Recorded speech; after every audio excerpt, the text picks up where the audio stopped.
Oi, eu sou Thales Trigo, fotógrafo profissional e professor de fotografia há mais de 40 anos. Esse é o nosso canal de YouTube, onde eu falo de fotografia de maneira responsável. Não é papinho de gente que não entende nada de fotografia e fica se metendo a dar aula. Tudo que eu falo é pensado e estudado. Aqui você tem informações confiáveis, informações sérias. O tema da nossa conversa de hoje é um tema bem legal, bem interessante, que é o seguinte: como é que a fotografia serve para a gente mostrar o mundo? Como é que a fotografia serve para a gente reproduzir o mundo? Você pode estar falando, mas que história é essa?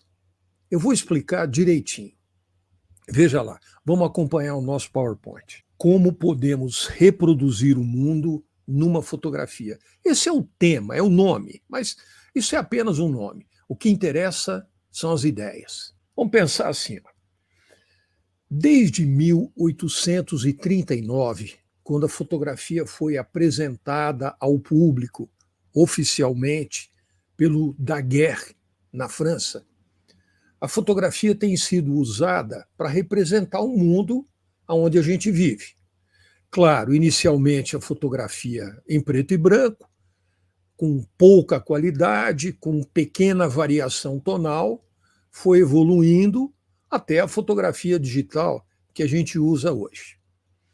Mas eu quero que você entenda o seguinte: em todo tipo de fotografia, seja ela uma fotografia analógica ou uma fotografia digital, é possível a gente estabelecer um conceito que se chama faixa dinâmica ou dynamic range, como dizem os americanos. A faixa dinâmica é a capacidade que um sistema fotográfico tem de reproduzir tons, de reproduzir cores. Então, faixa dinâmica ou dynamic range é uma maneira que a gente tem de mostrar quantos tons uma fotografia é capaz de representar, é capaz de nos mostrar. Faixa dinâmica. A faixa dinâmica é medida em pontos ou em stops. Cada tipo de filme ou câmera digital tem a sua faixa dinâmica. E essa faixa dinâmica pode ser, por exemplo, 8 pontos, 12 pontos, 15 pontos. Quanto maior é a faixa dinâmica de um sistema, maior é a capacidade que esse sistema tem de produzir tons diferentes. Aí você fala, bom, entendi. Todo sistema fotográfico, filme ou analógico ou digital, tem a sua faixa dinâmica. É isso mesmo. O que acontece e que é legal a gente entender é o seguinte: quando a gente vai fotografar uma cena, você vai fotografar um objeto, um conjunto de objetos, essa cena fotográfica também tem uma faixa dinâmica. Quanto maior é a variação de tons presentes na cena, maior é a faixa dinâmica da cena. Muito bom, vocês estão entendendo. Vamos imaginar o seguinte: vamos imaginar que a gente queira fotografar o que eu chamo, meio de brincadeira, de Vale Suíço. Você fala, bom, o que é isso? Vale Suíço é uma coisa que eu inventei. É uma cena onde existe uma grande variação de tons. Então imagine que você vai para a Suíça num período, digamos, de primavera. Você chega na primavera suíça, que é muito bonito, aí você olha naquele vale suíço, existe neve no topo das montanhas, existe neve iluminada pelo sol, existe uma neve que está escondida por uma nuvem, existem árvores, rochas, riachos, relva, existe canivete suíço, relógio cuco, chocolate, existe uma suicinha de bochechas vermelhas, existe uma grande quantidade de objetos e de tons. Nesse Vale Suíço, a gente tem a maior variação, a maior faixa dinâmica natural. Entenderam a ideia? Num Vale Suíço, que você poderia visualizar assim, por exemplo, olha que belo Vale Suíço. Ou essa outra imagem aqui, com flores, montanhas, tudo isso.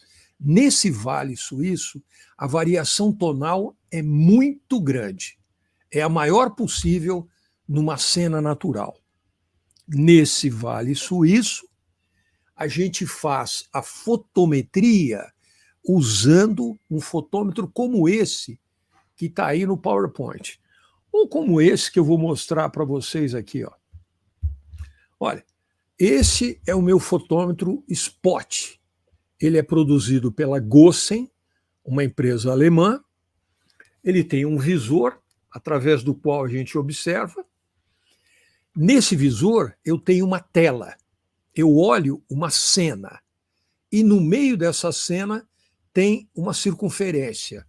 Eu aponto essa circunferência para aquilo que eu quero medir, para aquela região cuja luminosidade eu desejo medir. Então, olha que interessante. Eu vou lá para o Vale Suíço, aponto para a neve nas montanhas que está iluminada pelo sol. Clico, faço a medida, anoto. Aí eu aponto para a neve que está escura, porque tem uma nuvem cobrindo aquela região. Aponto, aperto o botão, vejo qual é a exposição e anoto. E dessa forma, eu vou medindo a exposição em todos os pontos que eu acho interessantes. Na relva, na rocha, nas árvores, no riacho, na bochecha da menina. Esse fotômetro é um fotômetro Spot. Ele mede 1 grau. É muito mais sofisticado do que os fotômetros das câmeras, porque eles medem ângulos maiores. Então, eu vou fazendo as medidas no Vale Suíço e depois que eu fiz as anotações, eu olho e falo assim, poxa, a variação de luminosidade num Vale Suíço é de 20 pontos. Isto é a faixa dinâmica da cena que eu pretendo fotografar. É a maior variação possível na natureza. 20 pontos. Vamos voltar para o PowerPoint. Veja como é que eu posso representar a variação no Vale Suíço. Desde o preto, a região mais escura, aí aos cinzas que vão ficando mais clarinhos, clarinhos, clarinhos, clarinhos, até chegar no branco. No Vale Suíço, essa variação corresponde a 20 pontos. Muito bom. Olha que curiosidade. É impossível reproduzir isso fotograficamente. Já vou dizendo para vocês, sem um truque, é impossível representar o Vale Suíço. Você pode falar, mas que truque eu posso usar? Por exemplo, HDR. Com um filme, é impossível representar o Vale Suíço. Tamanha é a variação em pontos dessa cena. Então, Vale Suíço, 20 pontos. Olha que coisa incrível. Se você pegar no Vale Suíço a região mais clara, que é a neve iluminada pelo sol, até a região mais escura, a luminância, quer dizer, a luz refletida pela cena, muda 1 milhão de vezes. Olha que coisa incrível. O ponto mais brilhante é 1 milhão de vezes mais claro do que o ponto mais escuro. Nenhum sistema fotográfico dá conta de reproduzir tamanha variação. Então, vimos o Vale Suíço. Agora vamos pensar numa outra coisa, mais perto da gente. Vamos pensar, por exemplo, numa cidade como São Paulo, Rio, Recife, Salvador, Porto Alegre, Belo Horizonte. Vamos pensar numa grande cidade brasileira que tem asfalto, casas, prédios, árvores, pessoas. Vamos pensar numa grande cidade brasileira iluminada num dia de céu limpo. Uma grande cidade brasileira que você fotografa num dia de céu limpo tem uma variação tonal de 15 pontos. Vale Suíço, 20. Uma grande cidade, 15. Claro que isso vale, por exemplo, para uma cidade americana, ou vale para uma cidade europeia, desde que a gente não tenha, por exemplo, neve muito estourada, neve muito iluminada. Então, Vale Suíço, 20 pontos. Uma cidade típica, 15 pontos. Nas câmeras digitais, a gente pode reproduzir uma cidade como essas que eu falei. Com filme é impossível. E por essa razão, eu resolvi, olha aqui, ó, olha a cidade São Paulo variando, né? Numa variação, numa cena como essa, a gente tem aproximadamente 15 pontos. Mas é por isso, Vale Suíço e São Paulo. Vale Suíço é bem maior a variação tonal do que em São Paulo. Mas eu resolvi mostrar para vocês como é que os nossos sistemas, como é que os sistemas que a gente usa para fotografar funcionam. Então eu começo assim: filmes positivos. São os filmes de slide que a gente usava para fotografar antigamente, para projetar imagens. Esses filmes eram muito bons, muito usados na publicidade. Um filme de slide é capaz de reproduzir de 5 a 6 pontos. Portanto, com um filme de slide, se a gente fotografasse o Vale Suíço, ou se a gente fotografasse uma cidade como São Paulo num dia de céu aberto, muitos pontos dessas cenas não seriam corretamente representados. Olha que interessante. Os filmes de slides geravam imagens bonitas, mas longe de representarem uma variação tonal muito grande. Esses filmes geravam imagens muito saturadas e contrastadas, e eram muito sensíveis à superexposição. Se você bobeasse um pouquinho, meio ponto a mais, você já começava a perder as altas luzes. Então, filme de slide é legal, é bonito, mas é limitado. O segundo tipo de filme que eu queria mostrar para vocês são os filmes negativos coloridos. Você fotografa com um negativo colorido, revela o filme, e depois você passa as imagens que estão no filme para o papel fotográfico. Os filmes negativos têm uma faixa dinâmica de 6 a 9 pontos. Portanto, são superiores aos filmes de slide. Mas existe um filme moderno, da Kodak, que se chama Portra, e o Portra 400 é capaz de reproduzir 12 pontos. É um filme excelente. Claro que quando a gente passa do filme para o papel, naturalmente existem perdas, mas o Portra é um filme muito bom para reprodução de grandes intervalos de luminosidade. Eles são bem tolerantes aos nossos erros de exposição. Filme negativo tolera bem os nossos erros. Vamos em frente. Os filmes negativos preto e branco. Esses filmes negativos são aqueles mais fáceis de serem revelados. São os filmes que eu usei durante décadas, porque eu tinha laboratório, fotografava em preto e branco, revelava. Esses filmes têm uma variação suportável de exposição que vai de 7 a 11 pontos. Então, um filme negativo preto e branco tem um limite, uma dynamic range de até 11 pontos. Claro que, às vezes, processando, revelando de maneira diferente, a gente podia modificar um pouco a faixa dinâmica, mas não muito. O que eu quero dizer é que se a gente vai no Vale Suíço com um filme negativo preto e branco, a gente faz uma fotografia, revela corretamente, mas nós não teremos aquela grande variação tonal que o Vale Suíço apresenta.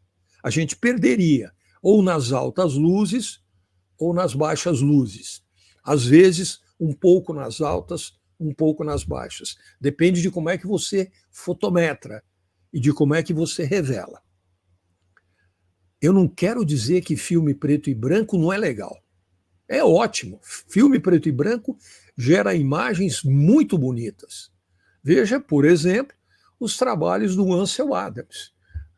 Ele conseguia riquíssimas variações tonais, mas ele também era um mestre do processamento. Filmes negativos, preto e branco. E agora? E as câmeras digitais? Aquilo que a gente está usando mais hoje em dia.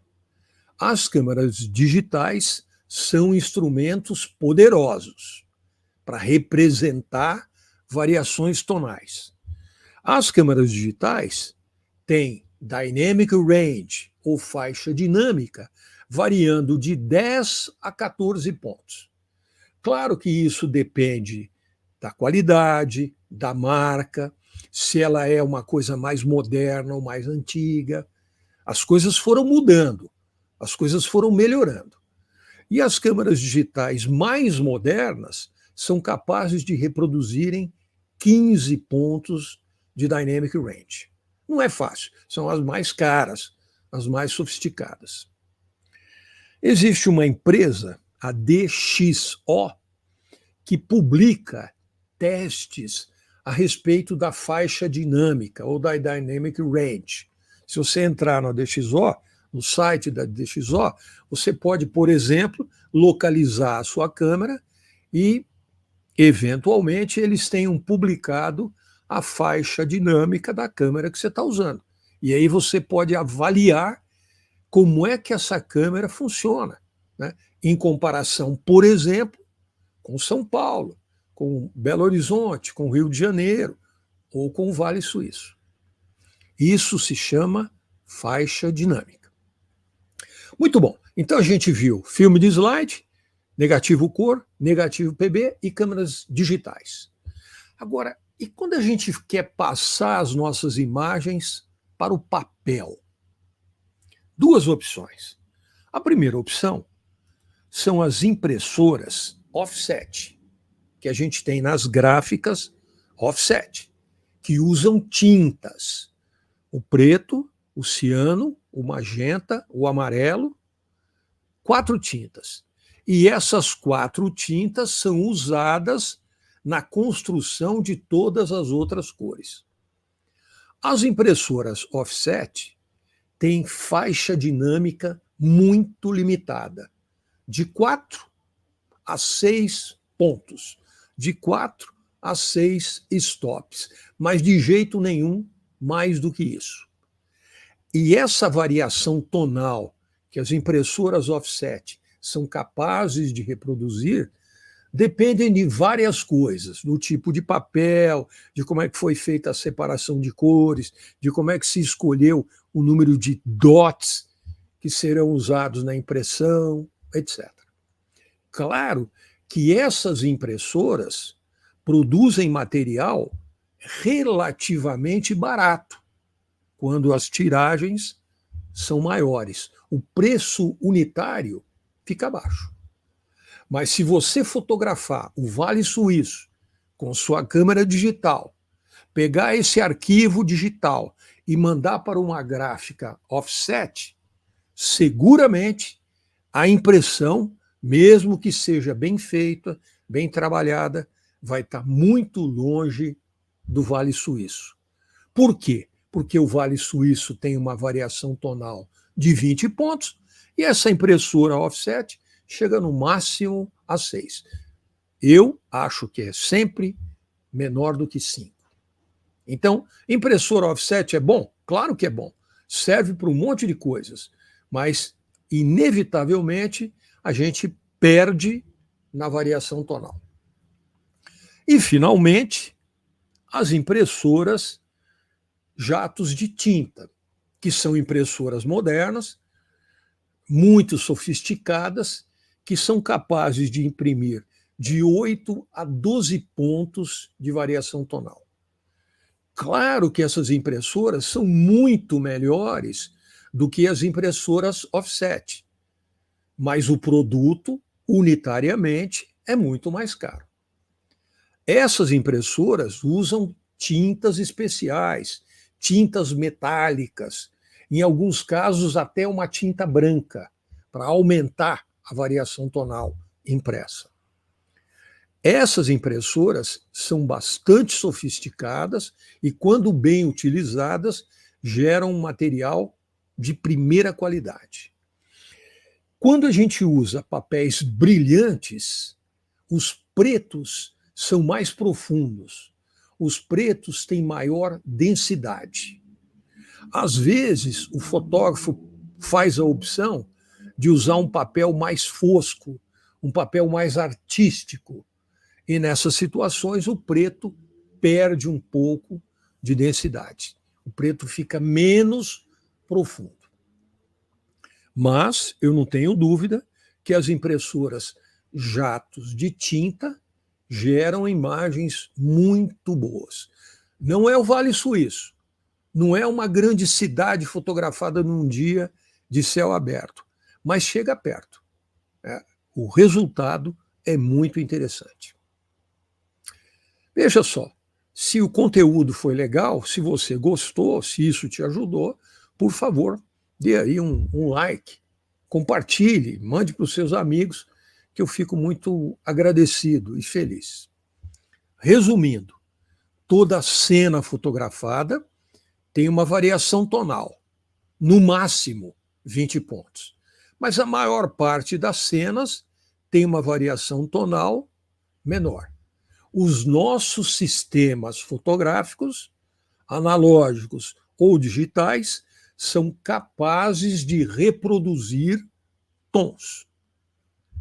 Uma câmera digital pode chegar a 15 pontos de faixa dinâmica, mas essas são as câmeras mais caras, mais sofisticadas, mais modernas.